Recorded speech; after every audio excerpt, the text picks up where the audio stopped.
مولاي صل وسلم دائما أبدا على حبيبك خير الخلق كلهم مولاي صل وسلم دائما.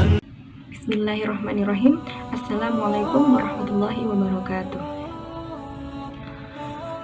Alhamdulillahirrabbilalamin. Wassalatu wassalamu ala rasulillah. Amma ba'du.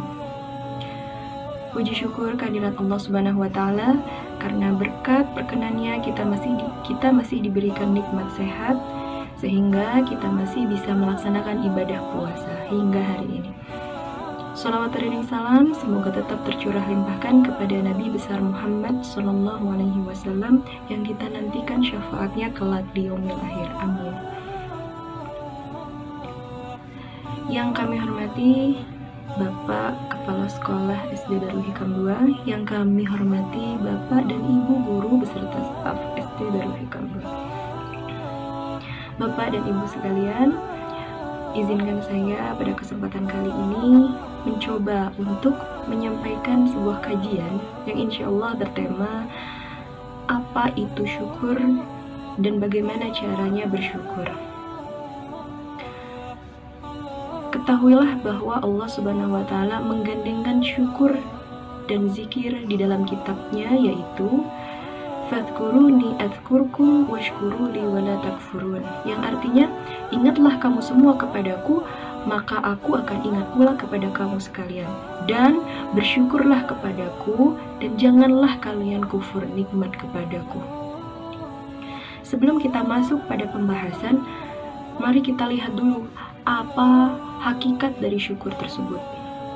Ketahuilah, syukur itu bisa dilakukan dengan 3 cara. Yang pertama dengan ilmu, yakni kita meyakini bahwa nikmat yang kita peroleh itu berasal dari Sang Maha Pemberi nikmat, yaitu Allah Subhanahu wa Ta'ala. Maka tatkala kita sudah yakin, maka itulah yang disebut dengan syukur. Kemudian yang kedua, dengan tingkah perilaku atau sikap, yakni merasa senang apabila mendapatkan nikmat. Kemudian yang ketiga, dengan beramal, yakni melakukan apa-apa yang dimaksud Allah dan apa-apa yang dicintai Allah. Dengan beramal ini berhubungan dengan 3 perkara, yaitu dengan hati, anggota tubuh, dan dengan lisan. Adapun dengan hati, yaitu kita bermaksud dengan nikmat Allah, dengan nikmat tersebut digunakan untuk kebaikan. Adapun dengan lisan, yaitu semisal kita mengucapkan alhamdulillah wa syukurillah.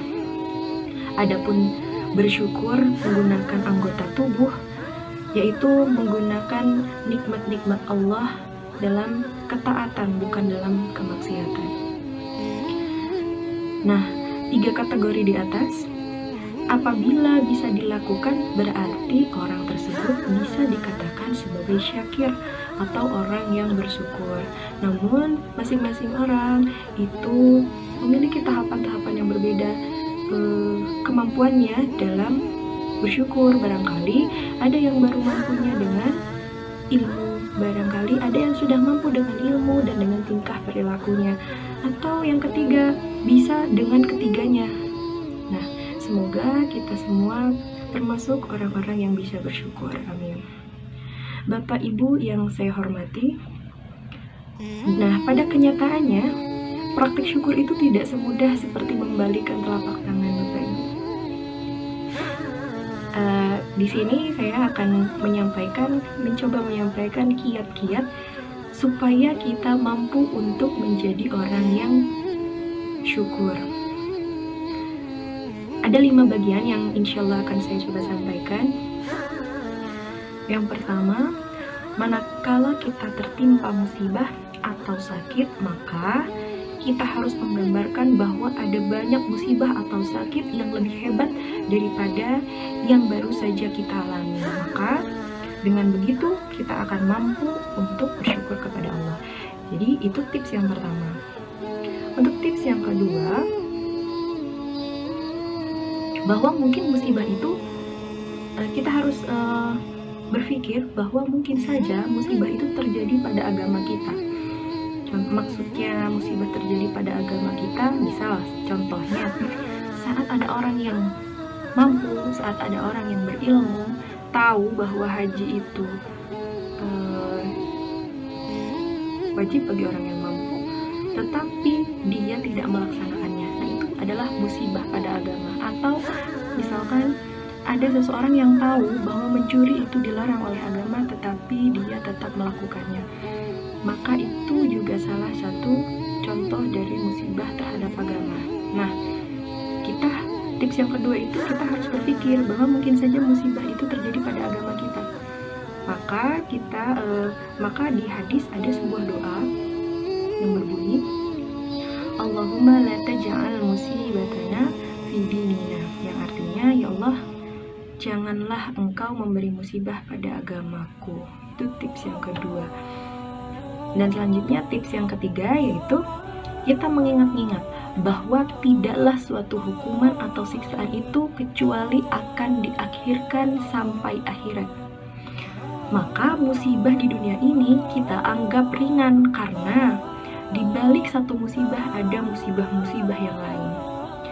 Dan kita anggap sebagai kesenangan, barangkali siksa kita di akhirat Allah segerakan di dunia ini, sehingga nanti di akhirat kita dibebaskan.